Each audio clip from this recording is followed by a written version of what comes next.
So beginning this week, Californians will participate in what is the largest vote on climate and clean energy policy in American history, Proposition 23. Prop 23 is brought to us by oil companies, and 97% of the millions of dollars that have bankrolled Proposition 23 come from oil companies, 85% from out of state.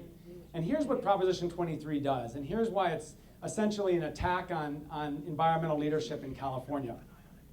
We have in California what's called AB 32, or Assembly Bill 32, and it's the first economy-wide cap on greenhouse gas pollution in the country.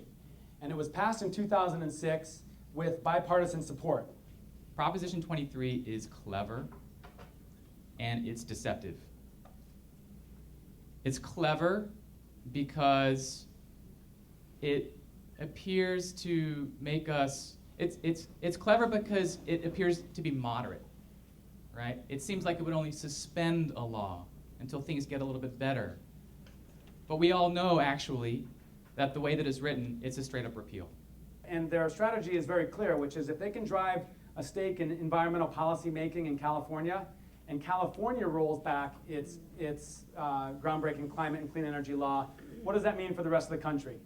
Right? If you're from a state like mine, where I grew up in Michigan, and you see California rolling back, then you're probably not going to take a leadership role in your own state that is more conservative, not as environmentally focused, to lead in Washington.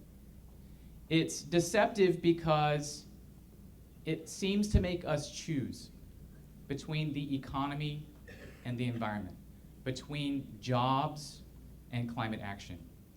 When actually what we know, what history shows us in California, what common sense tells us every day, is that when we choose the environment and the economy, when we choose climate action and jobs, that's when we all move forward. That's when we all win. People are watching this all across America and all across the world, and I will tell you that it will make a tremendous difference if we lose. But it will also make a tremendous difference if we win, telling people that we have control of our future and that the future of clean energy and the future of a more healthy, more integrated culture, civilization, etc., where people work together to make a difference and have quality of life across a host of things, is going to move forward, and that's going to inspire people. I want to say thank you to EDF and Wade Crowfoot for offering a moment to share about the Clean Energy Tour and our larger movement engaging almost 200,000 young people and communities of color to unite and stand for the preservation of green jobs, healthy communities, and civic voting empowerment. I won't be 18 until next September, so I can't vote. And I can't participate in that way when it comes to government, but I feel like it's really important for other people to do so.